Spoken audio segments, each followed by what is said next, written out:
Hey guys, welcome back to my channel. Myself Prachi and होने वाली Siya Prachi. Guys आपका बहुत बहुत स्वागत है हमारे चैनल पे। और आज की वीडियो में हम लोग डिस्कस करने वाले हैं आर्म लेंथ प्राइस। तो चलो वीडियो को स्टार्ट करते हैं। Let's get started. तो गाइस मैंने आपको ब्रीफ में पिछली वीडियो में बताया था कि आर्म लेंथ प्राइस क्या होता है, बट गाइस फिर से मैं आपको एकदम अच्छे से डिटेल में बताना चाहूंगी कि आर्म लेंथ प्राइस क्या होता है। ठीक है, देखो गाइस, जब आप किसी एक फ्रेंड के साथ ट्रांजैक्शन करते हो और आपका फ्रेंड बोलता है भाई अभी पैसे नहीं है, थोड़ा डिस्काउंट दे दे, बाद में ले लेना, या फिर छोड़ दे यार भाई नहीं है, तो उस समय पे आप या तो आप उसको क्रेडिट पे दे दोगे, या तो फिर आप बोलोगे चल ठीक है छोड़, 100 रुपये का सामान है ना, ले 50 में रख ले करके। ठीक है, या तो फिर हो सकता है कि आप लोग मिलजुल के ऐसा डिसाइड किया होगा कि चल ठीक है आज मैं तेरे को 70 में दे रहा हूँ, अगली बार मेरे को जरूरत पड़ेगी तो तू 70 में देना मुझे करके। ठीक है, तो इस टाइप से कुछ भी करके आप लोग प्राइस को मैनिपुलेट कर रहे हो अपने अकॉर्डिंगली, अपनी कंडीशंस के अकॉर्डिंगली, अपनी नीड्स के अकॉर्डिंगली आप लोग मैनिपुलेशन ऑफ प्राइस कर रहे हो। तो ये दोनों ये वाला मैनिपुलेशन कब हो सकता है मैम? जब हम उस इंसान को जानते होंगे ना तभी हो सकता है, नहीं तो कोई ऐसा अनजान व्यक्ति ना हमारी बात नहीं सुनता। वेरी सही और वेरी गुड। आप किसी कंट्रोलेबल, मतलब जिसको आप कंट्रोल कर सकते हो, जिसके साथ आप रह सकते हो, जो एसोसिएट इंटरप्राइज होगा आपका, क्योंकि गाइस अब आपको एसोसिएट का मतलब पता है तो मैं वो टर्म यूज करूंगी। ठीक है, तो जो आपका एसोसिएट इंटरप्राइज है आप उसी के साथ इतना हक जता सकते हो ना, आप किसी के साथ नहीं जता सकते ऐसे हक। ठीक है, तो ठीक है गाइस, तो जब अपन किसी जान पहचान के साथ अपने एसोसिएट इंटरप्राइज के साथ करते हैं तभी हम उस प्राइस को मैनिपुलेट कर सकते हैं। बट वही कंडीशन मान लो कि आप किसी किसी अनजान, किसी स्ट्रेंजर के साथ ट्रांजैक्शन करो, किसी कस्टमर के साथ ट्रांजैक्शन करो, किसी क्लाइंट के साथ ट्रांजैक्शन करो, तो उस केस में गाइस आप मैनिपुलेशन नहीं करते हो, बिकॉज आपका उसके साथ बॉन्ड नहीं होता, वो वाला मैनिपुलेटिंग बॉन्ड नहीं होता। इसीलिए आप उसके साथ नॉर्मल प्राइस में डील करते हो, मार्केट प्राइस बोल लो, नॉर्मल प्राइस बोल लो, या आर्म लेंथ प्राइस बोल लो, उसमें डील करते हो। मतलब ऐसी प्राइस में डील करते हो जो कि कंट्रोल नहीं हो सकती, अनकंट्रोल्ड रहती है वो प्राइस, उसमें कोई मैनिपुलेशन नहीं होता, नॉन मैनिपुलेटिव प्राइस रहती है वो। ठीक है, तो गाइस डेफिनेशन देखते हैं अपन। प्राइस जो अपन नॉर्मली चार्ज करते हैं उस एंटिटी को जो एसोसिएट इंटरप्राइज नहीं होती है, ठीक है, और वो अनकंट्रोलेबल कंडीशंस के साथ होती है, मतलब इसमें हमारा कोई कंट्रोल नहीं रहता, जो प्राइस है वो है, हम कुछ नहीं कर सकते उसको लेकर। ठीक है, तो आर्म लेंथ प्राइस का कॉन्सेप्ट यहाँ तक का समझ में आया आपको? अब अपन एक फ्लो चार्ट से समझते हैं। देखो, ये एसोसिएट इंटरप्राइज है, तो ये ट्रांसफर प्राइसिंग में डील करेगी। ठीक है, ये टैक्स पेयर है, एक इंसान है।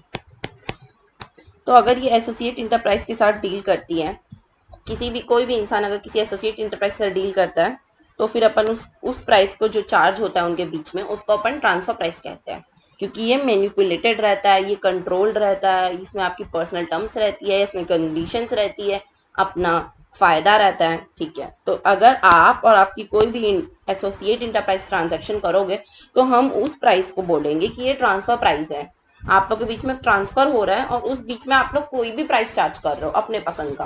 ठीक है, बट अगर कोई इंडिपेंडेंट एंटिटी है, मतलब जो स्ट्रेंजर है, जिसको अपन नहीं जानते, वो है इंडिपेंडेंट है अगर वो, और उसके और आपके बीच में, आप टैक्स पेयर हो और वो अनजान व्यक्ति, आप दोनों के बीच में अगर कोई ट्रांजैक्शन हो रहा है तो वो आर्म लेंथ प्राइस होता है। मतलब वो ऐसा प्राइस होता है जो कि हैम्पर नहीं होता, जो कि कंडीशनल नहीं होता, जो नॉर्मल होता है एकदम। सारे लोगों के साथ भी वही होता है, आपके साथ भी वही होता है, नॉर्मल। ठीक है, तो आर्म लेंथ प्राइस और ट्रांसफर प्राइस के बीच का डिफरेंस आप समझ गए होंगे। ये कंट्रोल्ड रहता है, अनकंट्रोल्ड रहता है, सॉरी, ये अनकंट्रोल्ड रहता है, नॉन मैनिपुलेटिव रहता है, और ये मैनिपुलेशन के साथ भरा रहता है, कंडीशंस रहती है, फायदे रहते हैं, बेनिफिट्स रहते हैं। ठीक है, अब एग्जाम्पल समझते हैं एक और। चलो देखो, ये एक्स लिमिटेड है, रेसिडेंट। ठीक है, इसने क्या किया, इसने फॉरेन कंपनी को अपने गुड्स को सेल किया 5 लाख रुपए में। ठीक है, अब एक्स लिमिटेड तो बहुत सारे गुड्स सेल करेगी ना, एक ही थोड़ी नहीं, एक गुड्स इसको इसने सेल किया 5 लाख में, और वही गुड्स उसने एक अनजान, एक स्ट्रेंजर, एक क्लाइंट, एक कस्टमर को सेल किया 9 लाख में। तो आपको डिफरेंस दिख रहा होगा कि 5 लाख में सही सेल की अपने पहचान वाले को, और किसी अनजान को 9 लाख में सेल की। सीधा सीधा 4 लाख का बेनिफिट दिए ही अपने एसोसिएट इंटरप्राइज को, ठीक है। तो हम इनके ट्रांजैक्शन को ऐसे बोल नहीं सकते कि नहीं तुम इतने में बेचो या तुम ऐसा करो या तुम वैसा करो। हम बोलेंगे सिर्फ कि 9 लाख रुपए हम मान रहे हैं आर्म लेंथ प्राइस है, नॉर्मल प्राइस कितना 9 लाख है ना, तो यही हमारा आर्म लेंथ प्राइस है और इसी को हम मानेंगे। मतलब डिपार्टमेंट इसको मानेगा, आप मानते रहो इसको, हमको नहीं फर्क पड़ता, हम ये मानेंगे, ठीक है। तो गाइस ये एक एग्जाम्पल था आर्म लेंथ प्राइस का। अब और बहुत सारे एग्जाम्पल अपन डिस्कस करेंगे, चलो ठीक है। क्वेश्चन इसमें से आते हैं इस एग्जाम में, तो अच्छे से पढ़ना, ठीक है। देखो अब देखो ये रेसिडेंट है, ये नॉन रेसिडेंट है, ऑब्वियसली आयरलैंड बाहर है, ठीक है। हमने क्या क्या लोन लिया एसोसिएट इंटरप्राइज से 20 लाख रुपए का, ठीक है।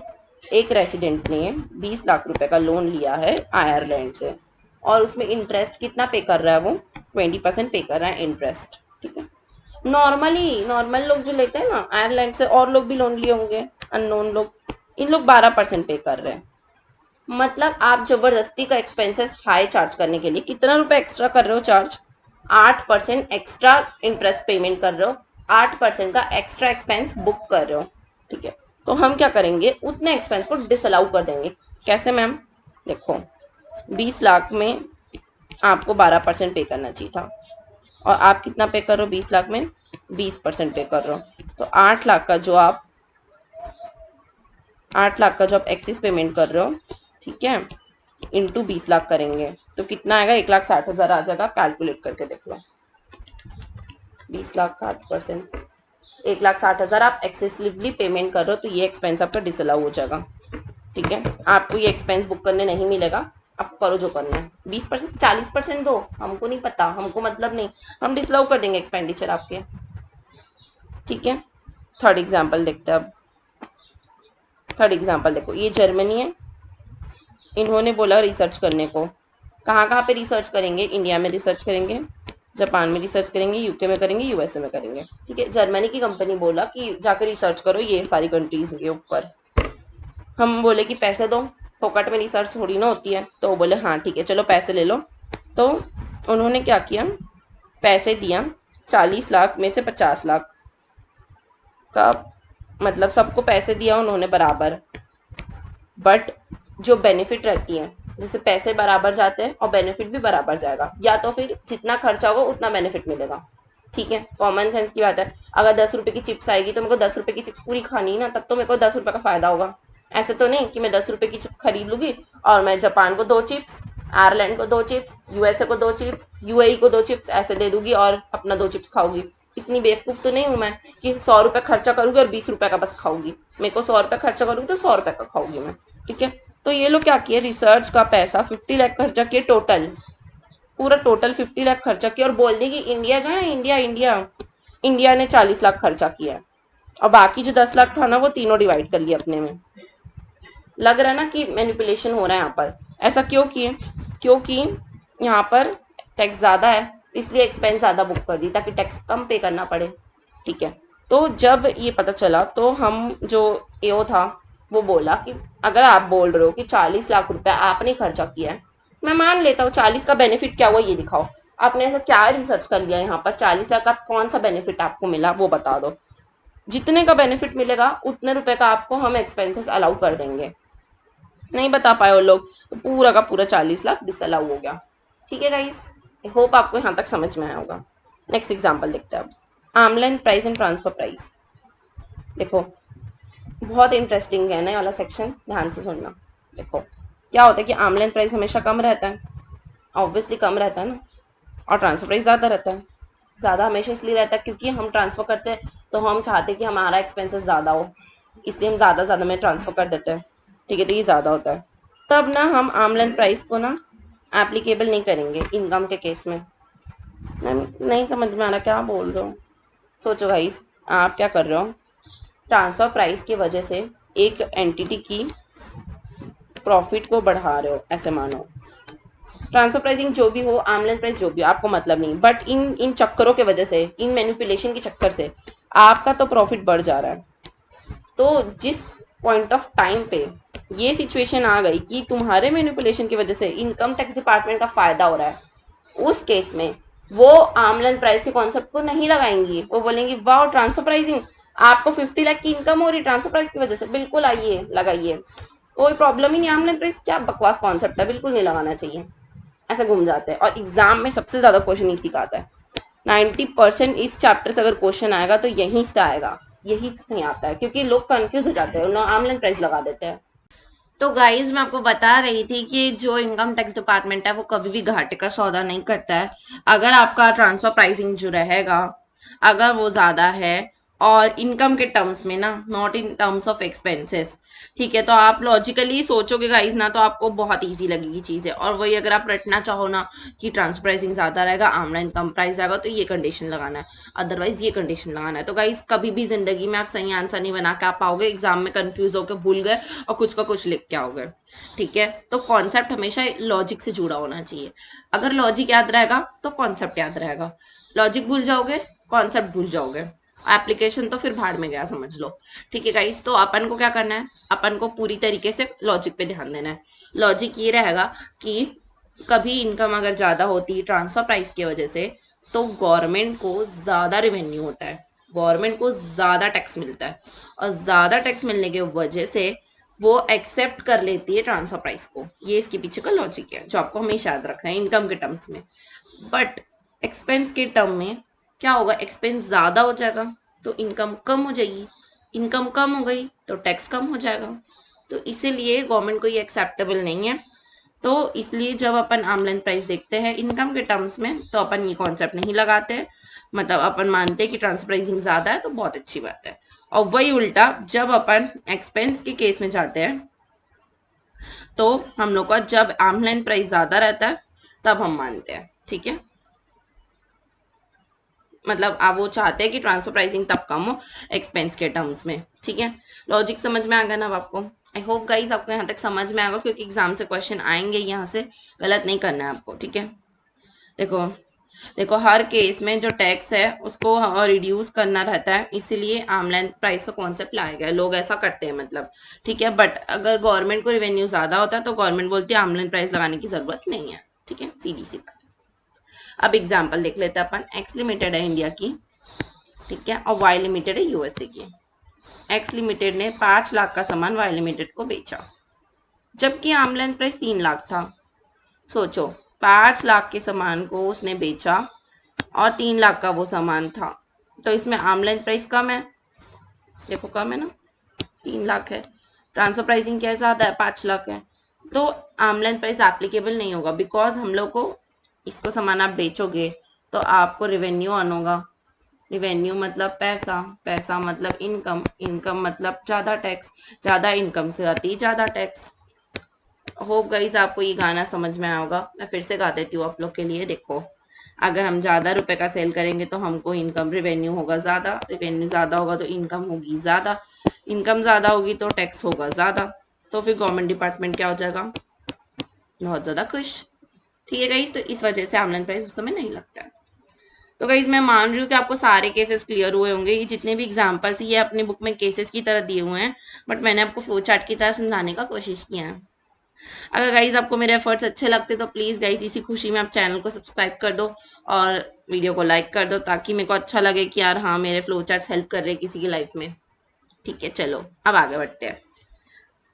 हम लोग आर्म लेंथ प्राइस का डिटरमाइन कैसे करते हैं, ताकि हम कंपेयर कर सके चीज़ों को, ठीक है। अब आपको कंपेयर करना है कोई दो चीज़ को, ठीक है।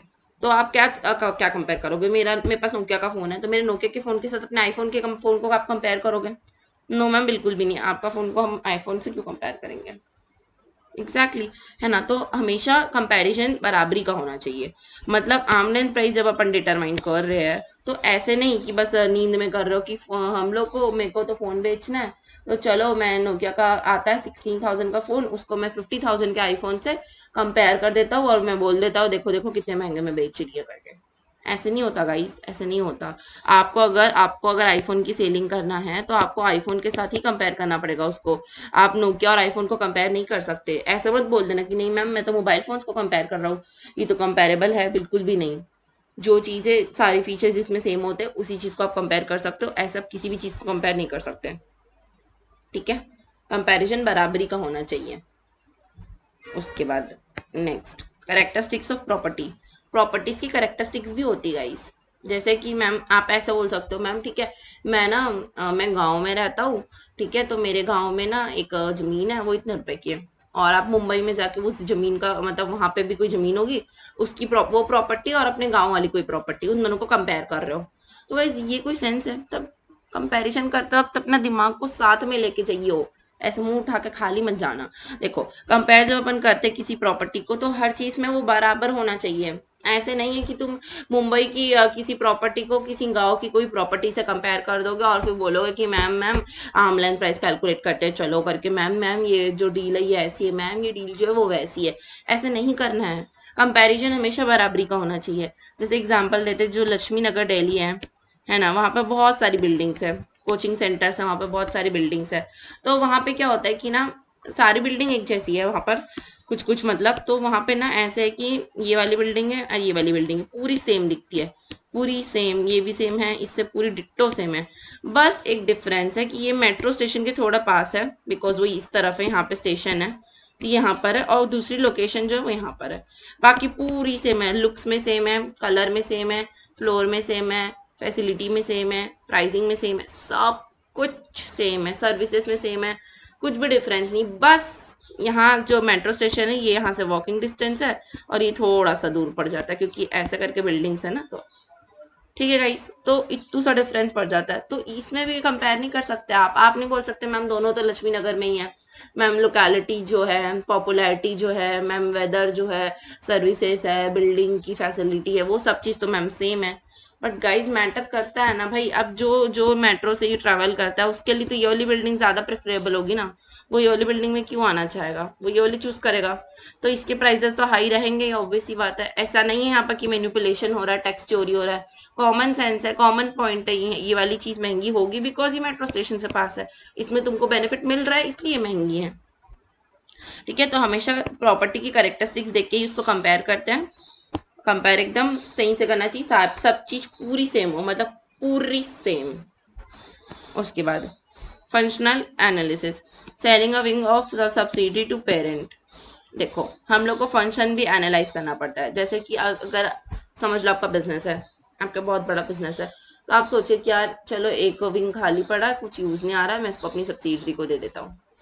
जब आप अपनी सब्सिडरी को दे दोगे वो विंग, तो आप तो पेरेंट कंपनी हो, आपने सब्सिडरी को दे दिया, तो उस केस में आपको आर्म लेंथ प्राइस देखना बहुत ज़्यादा ज़रूरी है। और आर्म लेंथ प्राइस किस सेंस में देखोगे आप, क्योंकि गाइस सब्सिडरी जो है वो बच्चे की तरह होती है, पेरेंट जो है वो मम्मी पापा की तरह होता है। अब मम्मी पापा 10 20 50 100 कम ज़्यादा सब चलता है, इतना कोई मैटर नहीं करता उस केस में। इसलिए गाइस जब ऐसा ट्रांजेक्शन होता है तो आर्म लेंथ प्राइस का कॉन्सेप्ट बहुत ज़्यादा इंपॉर्टेंट हो जाता है। ठीक है, तो अब अपन सेम के किस किस चीज़ पे देखेंगे कि फंक्शन सेम होना चाहिए, मतलब वो विंग का जो भी फंक्शन है वैसे ही कोई दूसरी अपन को दूसरी जगह खोज खोज के लाना है जहाँ पे सेम सेम उसकी फंक्शंस हो। मतलब अगर यहाँ पर एक लिफ्ट लगी तो हम जिसके साथ कंपेयर करेंगे वहाँ पर भी एक लिफ्ट होनी चाहिए। अगर यहाँ पर 2 फ्लोर है तो जो जहाँ हम जिसको कंपेयर करने जा रहे हो वहाँ पर भी 2 फ्लोर होना चाहिए। ठीक है, रिस्क, वहाँ यहाँ पे जितना रिस्क है वहाँ पर भी उतना ही रिस्क होना चाहिए। असेट्स, अगर यहाँ पे 10 एसेट्स है तो वहाँ पर भी 10 एसेट्स होना चाहिए, अगर यहाँ पे 2 AC लगा तो वहाँ पर भी 2 AC लगा होना चाहिए। ऐसे करके कंपेयर करना है। ठीक है, तो आई होप गाइज आपको समझ में आ गया कि आर्म लेंथ प्राइस डिटरमाइन करना बहुत ज़्यादा मुश्किल है, ऐसा आसान बात नहीं कि आप कुछ भी उठा के कंपेयर कर लो, एक्सपर्ट्स रहते हैं इसके लिए, सिर्फ यही काम करते हैं जो कि। ठीक है, तो ये 3 बेसिस मेनली इस पर फोकस करना होता है, बाकी और भी है। कुछ कॉन्ट्रेक्चुअल टर्म्स होते हैं गाइस, जैसे कि अगर आपका और मेरा कॉन्ट्रैक्ट बना तो मेरे कुछ टर्म्स रहेंगे, हो सकता है कि सेम टर्म्स मैं जिसके साथ कंपेयर करूँ उसके ना हो सकता है कि मेरे को एडवांस चाहिए रहता है, मेरे को एडवांस चाहिए रहेगा, और हो सकता है कि मैं दूसरे कॉन्ट्रैक्ट के साथ कंपेयर कर रही हूँ मतलब आमलन डिटरमाइन करने के लिए, तो हो सकता है कि वो लोग बोले कि नहीं एडवांस नहीं चाहिए, आप बाद में पेमेंट कर देना, इट्स ओके। या फिर क्रेडिट पीरियड मैं चाहूँगी कि मेरे को इतना चाहिए और वो बोलेंगे it's okay we don't want credit period. तो गाइस ऐसा करके बहुत सारे कंडीशंस अलग अलग टाइप की हो सकती हैं जो जेन्युइनली पाई जाती हैं। ठीक है, तो आपको वो सब चीज़ को ध्यान देना पड़ेगा कि हाँ ये सारे फैक्टर्स जो भी है वो बीच में ना आए और परेशानी ना क्रिएट करें। ठीक है, उसके बाद मार्केट कंडीशंस देखनी पड़ती है कि ऐसा मार्केट कंडीशन है। अगर आप दो प्रॉपर्टी को कंपेयर कर रहे हो तो दोनों मार्केट कंडीशन सेम होनी चाहिए उन दोनों कंपनी के। ऐसे नहीं कि आप एक में लो एकदम ख़राब कंडीशन है किसी की और एक का मार्केट काफ़ी अच्छा चल रहा है, एक का मार्केट एकदम ऐसे मंदा मंदा चल रहा है, तो आप उनके बीच में कंपैरिजन नहीं कर सकते। ठीक है। अब जोग्राफिकल लोकेशन, जैसे कि मैंने आपको एग्जांपल दिया था गांव एंड मुंबई का, तो गाइस मुंबई की प्रॉपर्टी ऑब्वियसली महंगी होगी, गांव की प्रॉपर्टी ऑब्वियसली सस्ती होगी। पॉपुलेशन मैटर करता है, जोग्राफिकल एरिया मैटर करता है, डिमांड सप्लाई मैटर करती है। गाइस बहुत कॉमन सेंस के पॉइंट है, आपके पास दिमाग होना चाहिए, 2-4 बार पढ़ लोगे तो फिर एकदम याद रहेगा आपको। ठीक है। फिर rules and regulation of government भी मैटर करता है। प्रोडक्ट पे लोग गवर्नमेंट रेगुलेशंस बना देती है कि ये वाला प्रोडक्ट इससे ज़्यादा यूज़ नहीं कर सकते, तो आपको उसके हिसाब से कंपेयर करना है ना। हर चीज़ में एकदम ज़्यादा सेम सिमिलैरिटी रहेगी तभी कंपैरिजन हो सकता है, नहीं तो फिर जो टैक्स पेयर रहेगा वो तो गिना देगा आपको कि देखो ये डिफरेंस है, इस वजह से मैं ऐसा कर हूँ, अगर मैं ऐसा हूँ तो मैं ऐसा क्यों हूँ वो बता देगा, फिर आप क्या करोगे। इसलिए आपको अपने तरफ से पूरे सही से एकदम कंपैरिजन करना है। ठीक है गाइस, तो चलो एक बार अपन पूरा रिकॉल कर लेते क्या याद किया अपन ने। देखो सबसे पहले हम लोग मैम अच्छे से कंपेयर करेंगे, फंक्शनल अपन एनालिसिस करेंगे, उससे पहले प्रॉपर्टी की करेक्टरिस्टिक्स देखेंगे, कॉन्ट्रेक्चुअल टर्म्स देखेंगे, फिर अपने मार्केट कंडीशंस देखेंगे, ज्योग्राफिकल लोकेशंस देखेंगे and rules and regulation of government देखेंगे। ठीक है गाइस, आई होप आपको यहाँ तक समझ में आया होगा। ठीक है गाइस, तो चलो कुछ इंपॉर्टेंट नोट्स देख लेते हैं अपन, जो कि रिलेवेंट रहता है अपने आर्मलेंथ प्राइस डिटरमिन करने के टाइम पे। ठीक है। देखो, अगर आपका आर्मलेंथ प्राइस और आपका ट्रांसफर प्राइस के बीच का डिफरेंस, इन दोनों के बीच का डिफरेंस, इसको माइनस करने का जो आंसर आएगा वो 3% तक रहता है ना, तो गाइज हम लोग इग्नोर कर देते गाइज, क्योंकि बिजनेस में चलता है थोड़ा बहुत। ठीक है। तो उस वजह से ये जेन्युइन केस हो सकते हैं करके गवर्नमेंट बोलती है कि ठीक है चलो इतना डिफरेंस है तो हम आर्मलेंथ प्राइस का कॉन्सेप्ट नहीं लगा रहे हैं। एग्जाम में क्वेश्चन यहीं से आता है, फिर से मैं कह रही हूँ, कहीं कहीं पे जो एक्सेप्शंस रहती है, कुछ ट्विस्ट रहता है, प्रोविजन वहीं से आता है। एकदम जो नाम पे ही बातें रहती है उन पे प्रोविजन आने के चांसेस बहुत कम रहते हैं। अपन देख लिए कि डिफरेंस जो रहेगा वो 3% का होना चाहिए दोनों के बीच में। ठीक है। तब जाके ही अपन कह सकते हैं कि आर्मलेंथ प्राइस का कॉन्सेप्ट हम लगाएंगे। ठीक है। देन कुछ कंडीशन फुलफिल करना रहता है एसएससी को क्या क्या, कि हमको सबसे पहले कैलकुलेट करना है ट्रांसफर प्राइसिंग। ठीक है। सबसे पहले जब ट्रांसफर प्राइस कैलकुलेट करोगे तब तो अपन एएलपी का कॉन्सेप्ट लगाएंगे। ठीक है। अगर डिपार्टमेंट आपसे कोई भी क्वेश्चन पूछता है तो आपको उसकी रॉन्ग इन्फॉर्मेशन नहीं देना है, कभी भी हमेशा सही जानकारी देना है। ठीक है। अगर आपने डॉक्यूमेंट मेंटेन नहीं किया है तो फिर आपको करना चाहिए। ठीक है। और आपको कभी भी डिपार्टमेंट कुछ भी इंफॉर्मेशन मांगे तो आपको झूठ नहीं बोलना है, ना ही झूठ बोलना ना ही रॉन्ग देना है, एकदम सही सही और टाइमली मैनर पे देना है। ठीक है। नहीं तो फिर अगर आप ऐसा नहीं करते हो तो गाइज गवर्नमेंट के पास मतलब अपना अधिकारी जो होता है जिसका नाम है एओ, उनके पास राइट है कि वो लोग आपका बेस्ट जजमेंट असेसमेंट कर दे, मतलब उनके हिसाब से उनको जो सही लगे वो कर दे। समझ लो ना गाइज, आपको एकदम फिर से मैं कॉमन एग्जांपल देती हूँ। समझ लो कि आपने किसी से कोई क्वेश्चन पूछा। ठीक है। आप एओ की जगह खुद खड़े हो जाओ, आप एओ की जगह खुद खड़े हो, आपसे पूछा गया क्वेश्चन, आप आंसर नहीं दे रहे हो, जब आप कुछ बोल ही नहीं रहे हो तो हम क्या करें बताओ। या तो आप गलत बता रहे हो और ये हमको पता चल गया, फिर क्या होगा।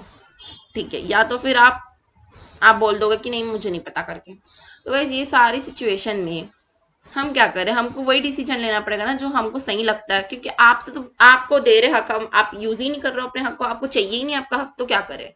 आपके पेरेंट्स, समझ लो आपको पेरेंट्स का एग्जांपल लेते ताकि आपको थोड़ा और अच्छे से समझ में। आप कोई गलती की, ठीक है, मान लीजिए कि आपने रैश ड्राइविंग की। ठीक है। रैश ड्राइविंग की गलती की आपने, आपके घर में बोले थे कि रैश ड्राइविंग नहीं करना है और आपने रैश ड्राइविंग की। अब रैश ड्राइविंग करके आए तो यहाँ पे मम्मी पापा खड़े हैं, यहाँ पे आप खड़े हो। मम्मी पूछी इतनी जल्दी गाड़ी क्यों चला रही थी, आप चुपचाप खड़ा हो। फिर पापा पूछे अब बोलेगी भी कुछ, क्यों चला रही थी इतनी तेज गाड़ी, तो वैसे तो आपको अपने बॉयफ्रेंड से मिलने जाना था, बट आप झूठ बोल दोगे, आप बोलोगे कि वो ना मेरे को बहुत लेट हो रहा था क्लास जाने में, इसलिए मैं बहुत तेज गाड़ी चला रही थी। अब ये बात उनको पता चल गई, सोचो आपको क्या हाल हो सकता है। वैसे गाइस, अगर आप गलत बताओगे या आप झूठ बोलोगे या आप नहीं बताओगे या आप बोल दोगे मुझे नहीं पता, तो गाइस बेस्ट जजमेंट लेना पड़ेगा, फिर उनको जो सही लगता है वो डिसीजन ले लेंगे, फिर आपकी गाड़ी की चाबी छीन सकती है आपके हाथ से हमेशा के लिए। या फिर आपको कह सकते हैं कि आपको इतने इतने बजे बस जाना है, या फिर आप नहीं जा सकते, या जो भी उनको लग रहा है वो उनके हिसाब से जो उनका बेस्ट रहेगा वो जजमेंट दे देंगे, और वो कहीं से भी गलत नहीं है। ठीक है, वैसे ही अधिकारी जो रहता है वो भी कहीं से भी गलत नहीं है, वो पहले पूछ तो रहा है आपसे, आप बताओगे नहीं तो कोई क्या करेगा। ठीक है, आपको अपॉर्चुनिटी ऑफ बीइंग हर्ड भी देते हैं, मतलब अगर आपको कुछ कहना है तो आप कह सकते हो, ये अधिकार आपको दिया जाता है, बट आप कहोगे क्या जब गलती आपकी है तो। ठीक है, अब अगर एसएससी कंप्यूट ही नहीं करता ट्रांसफर प्राइसिंग, तो एओ जो है उसके पास अधिकार है कि वो कैलकुलेट कर सकता है। ठीक है, अगर आपका आपका काम है, देखो सबसे पहले तो काम आपका कि आप ट्रांसफर प्राइसिंग निकालो, आप नहीं निकाल रहे हो, आप बोल दोगे कि मेरे को बहुत काम है, मैं नहीं निकाल सकती ट्रांसफर प्राइसिंग, सरप्राइजिंग मेरे को बहुत काम है, मैं नहीं करूँगी करके, तो आप मत करो, हम कर लेते हैं, हम अपने अकॉर्डिंग करेंगे। याद रखना, आपका काम आपको करना चाहिए, अगर आप नहीं करते हो तो हम अपने अकॉर्डिंग करते हैं। एकदम सीधा सा एग्जांपल इसका है कि आपको चाय पीने का मन हुआ, आप बोले मम्मी को कि मम्मी चाय बना दो अदरक वाली, मम्मी बोली मैं इतनी फ्री नहीं हूँ, जाके खुद बना ले। ठीक है, तो अब चाय आपको बनानी चाहिए थी, क्योंकि आपको अदरक वाली चाय पीनी है। अब अगर आप नहीं पीते हो और नहीं बनाते हो, और फिर आप जिद करते हो मम्मी बना दो, और फिर मम्मी बना रही है, तो मम्मी अपने अकॉर्डिंग बनाएगी ना। अब मम्मी को अदरक डालने का मन होगा तो डालेगी, नहीं मन होगा नहीं डालेगी, जो भी बनेगी बिना शक्कर की, शक्कर वाली, पानी वाली, दूध वाली, कुछ भी हो सकता है, आपको एडजस्ट करना पड़ेगा, बिकॉज वो आपका काम था, आपने नहीं किया, you have to adjust now. ठीक है, तो अगर आप फेल हो जाते हो ट्रांसफर प्राइस निकालने में, तो अधिकारी के पास हक है कि वो क्या करेगा, वो खुद निकालेगा। और जब वो निकालता है ना, क्या करता है पता है, वो सारे आपके डिडक्शन और एग्जाम्पशन खा लेता है। वो बोलता है चल, डिडक्शन एग्जाम्पशन खाते खाते कैलकुलेट करता है, समझे। वो क्यों देगा डिडक्शन एग्जाम्पशन, एक तो आप अपना काम नहीं कर रहे हो, ऊपर से आप चाहते हो कि आपको एग्जाम्पशन और डिडक्शन मिले, भाड़ में जाओ, कुछ नहीं मिलेगा। वैसे ही आपको चाय पीनी थी, अब आप जिद करके चाय बनवा रहे हो, अदरक वाली चाय नहीं मिलेगी, जाओ पानी वाली चाय पी, बिना शक्कर वाली चाय पी, समझे। अब अपन एक अच्छा सा एग्जांपल देख लेते हैं। देखो, ए लिमिटेड जो है वो सेज यूनिट में, बहुत ध्यान से सुनना, ठीक है। ए लिमिटेड जो है वो सेज यूनिट में, सेज यूनिट का मतलब तो पता होगा, स्पेशल इकोनॉमिकल जोन में है। ठीक है, यहाँ पर अपन को एग्जम्पशंस एंड डिडक्शंस मिलती है। ठीक है, आपकी इनकम थी 100 करोड़ की, यहाँ पे 100% डिडक्शन मिलता है अपनी इनकम पे। ठीक है, तो आपने क्या किया, 100% डिडक्शन 100 करोड़ का आपको मिलता, तो आपकी टैक्सेबल इनकम होती है 0, मतलब आपको टैक्स पे करने की ज़रूरत नहीं थी, बिकॉज आपकी जितनी भी इनकम रहती है वो पूरी एग्जाम्प्ट हो जाती है ड्यू टू सेज यूनिट, आप सेज में हो इसीलिए। अब ये काम था आपका कैलकुलेट करने का और बताने का, it's your duty, it's a limited की ड्यूटी कि वो ये करे। अब वो क्या सोचा कि मेरे को तो कुछ टैक्स पे करना नहीं है, मेरी तो 0 आने वाली, चलो मैं नहीं करूँगा कुछ भी, मैं नहीं कर रहा, वो नहीं किया, उसका काम था, वो नहीं नहीं किया। याद रखना, 0 है तो बताओ ना 0 है, क्यों नहीं बताए। ठीक है, अब जब आमलन प्राइस एओ ने कैलकुलेट किया तो उसके अकॉर्डिंगली 150 हो रहा था। ठीक है, अभी 150 हो रहा था, तो इनकम तो 150 उसने लिख दी, और डिडक्शन जो आपने क्लेम किया था सिर्फ उतने का ही दिया, उसने एक्स्ट्रा डिडक्शन जो आपको मिलना चाहिए था वो उन्होंने नहीं दिया। उन्होंने क्यों नहीं दिया, मैम, मैम हमको चाहिए, मैम हमारा डिडक्शन है, मैम दे दो ना। तुम्हारी गलती ना, तुमको बताना चाहिए ना 150 करोड़ की इनकम है तुम्हारी, अगर 150 बताते तो पूरे डिडक्शन ले सकते थे, बट तुमको तो होशियारी देनी थी, तुम्हारी तो इनकम 0 आएगी, तुमको पता है, तो 2 बताओ, 5 बताओ, 100 बताओ, क्या फर्क पड़ता है मैम, टैक्स तो देना ही नहीं हमको। ठीक है, टैक्स मत दो, हम कैलकुलेट कर लेते, तुमसे नहीं हो रहा है तो। हम कैलकुलेट किए तो हमारे अकॉर्डिंग 150 हो रहा है। अच्छा, पहले डिडक्शन 100 ली थी ना, मतलब तुमको सिर्फ 100 चाहिए ना, चलो ठीक है 100 रख लो, बाकी और नहीं मिलेगी। तो अब झक मार के आपको आपको पे करना ही पड़ेगा 50 करोड़ पे टैक्स, चाहे कुछ हो जाए, कुछ भी हो जाए, चाहे आप कुछ भी कंडीशन लगा लो कि सेज में ऐसा होता है, सेज में वैसा होता है, तुम्हारी गलती है, तुमको एक मौका दिया था कि तुमको कैलकुलेट करना है, तुम नहीं कर रहे हो ना, अब भुगतो 50 करोड़ के ऊपर, यू हैव टू पे टैक्स। ठीक है, 100% डिडक्शन नहीं मिलेगी क्योंकि एओ ने कैलकुलेट किया इसीलिए। ठीक है, अब एक और एग्जाम्पल देखो, एग्जाम्पल नंबर 2। इसमें ये वाला जो ट्रांजैक्शन था ना, इसमें ये जो खर्चा था ना, मतलब एक जन की इनकम होती है, एक जन का खर्चा होता है। जैसे कि समझ लो कि तुमको चाय पीनी है, तुम मेरी शॉप में आके खरीद रहे हो और चाय पी रहे हो, तो चाय से कमाने वाली इनकम होगी मेरी, और चाय तुम्हारे लिए एक्सपेंस होगा। तुम मुझे पैसा दे रहे हो तो चाय पे तुमने खर्च किया है, तो तुम्हारे एक्सपेंसेस हैं, और चाय मैंने तुमको सर्व की है, इसलिए मेरे लिए इनकम है। तो ये जो 100 करोड़ की इनकम थी ए लिमिटेड की, वो एक्सपेंस था बी लिमिटेड के लिए। मान लीजिए रॉ मटेरियल का ट्रांजेक्शन हुआ होगा, तो एक की इनकम एक का एक्सपेंस, ठीक है। तो ये जो 100 करोड़ की एक्सपेंसेस हुए थे, अब तो वो 150 करोड़ के हो गए ना, क्योंकि ये तो 150 करोड़ है इसका आमलन प्राइस। तो अब तो ये 150 करोड़ हो गए ना।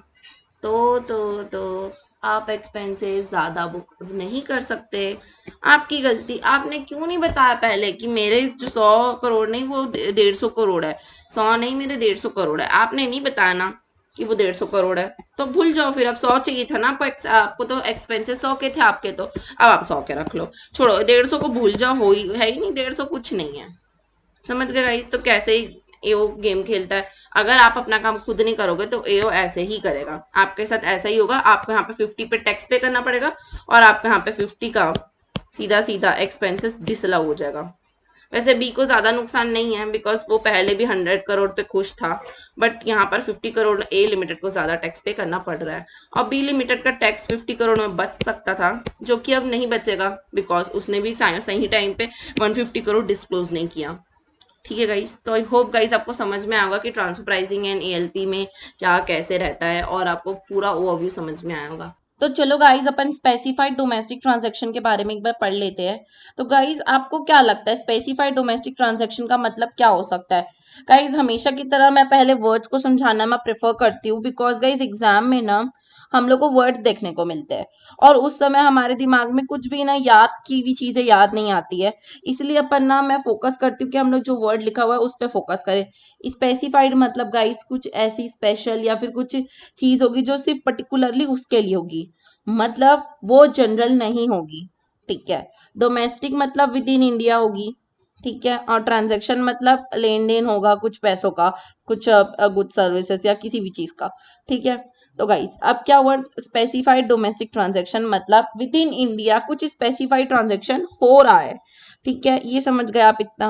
अब आगे बढ़ते हैं। देखो, इंटरनेशनल टैक्सेशन जो होता है ना गाइस, इंटरनेशनल ट्रांजैक्शंस, वो इसमें इन्वॉल्व नहीं रहेंगे, क्योंकि कॉमन सेंस की बात है। यहाँ पे डोमेस्टिक जब लिख दिया है तो फिर इंटरनेशनल कैसे हो सकती है वो चीज़? ठीक है। And when difference in tax rate exist, और जब अलग अलग टैक्स रेट्स होते हैं ना, तब भी हमारा स्पेसिफाइड डोमेस्टिक ट्रांजैक्शन वाली थ्योरी एप्लीकेबल होती है। ठीक है। टैक्स रेट अलग होना चाहिए। अगर टैक्स रेट सेम रहेगा तो झगड़ा किस बात का करोगे आप? झगड़ा ही इस बात का है कि टैक्स रेट अलग है। अब मैम आप मेरे को ये बताओ ना कि आप मैम, अगर मैं इंडिविजुअल हूँ तो मैं अगर रायपुर में रहूँ, चाहे मैं दिल्ली में रहूँ, चाहे मैं नागपुर में रहूँ, चाहे मैं कहीं पे भी रहूँ, मेरे ऊपर तो टैक्स रेट सेम ही लगेगा ना। मैम टैक्स रेट तो अकॉर्डिंग टू माई इनकम लगता है ना। Yes, guys, you're absolutely correct. But there are some region like stage unit, वहां पर हमको टैक्स ही नहीं पे करना पड़ता, बिकॉज गवर्नमेंट इन जगह को डेवलप करती है सो दैट ना वहां पर वो जो एरिया वो डेवलप हो जाए, इसलिए ना वहाँ पे टैक्स रेट को अपन जीरो रखते हैं या नील रखते हैं, फिर कुछ भी रखते हैं, बट लो जुरिक्शन रहता है वहाँ का टैक्स रेट एकदम। ठीक है। तो अब आपको पता चल गया ना कि इंडिया में ऐसी बहुत सारी जगह है जहाँ पर सेज यूनिट बना दिया गया है, वहां पर टैक्स नहीं लगता, आप वहां पर कुछ भी बिजनेस कर सकते हो। ठीक है। तो ये अब इंडिया के अंदर ही है, नॉर्मल जगह भी और सेज वाली जगह भी।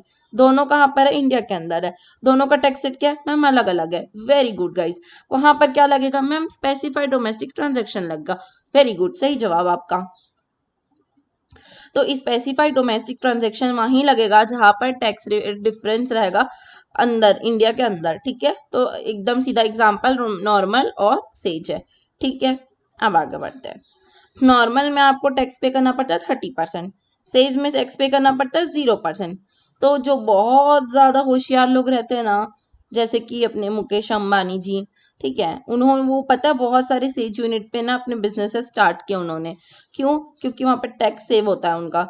ठीक है। तो और कुछ बदमाश लोग रहते हैं, उन लोग क्या करते हैं पता है? नॉर्मल प्रॉफिट को ना पूरा सेज में डाल देते हैं और फिर शो कर देते हैं, और जीरो टैक्स लगता है उनके ऊपर। पहले उनके टैक्स रेट 30 रहता है, बट वो बोलते हैं हम तो सेज में है, और पूरा ट्रांसफर कर देते हैं प्रॉफिट, और फिर उनके में अब जीरो रेट लगता है टैक्स का। समझे? तो ऐसा होता है। इसीलिए ये डोमेस्टिक ट्रांजैक्शन वाली जो है वो इसीलिए एग्जिस्टेंस में आई है, ताकि ऐसे लोगों को अपन पकड़ पाए। सबसे पहले तो देखो सेक्शन 80A, जिसमें अपने सारे अपने चैप्टर, अपन को चैप्टर 6 की डिडक्शन मिलती है जहां पर, ठीक है।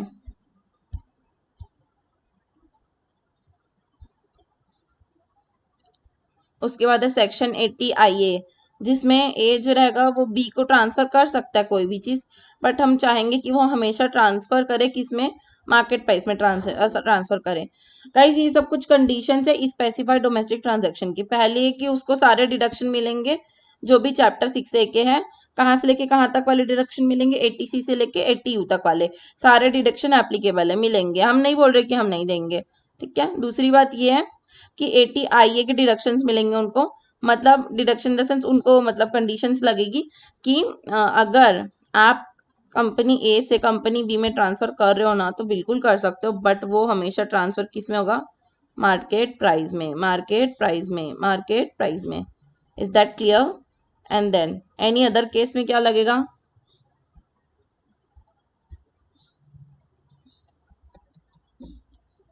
एनी अदर केस में भी लग सकता है, ठीक है।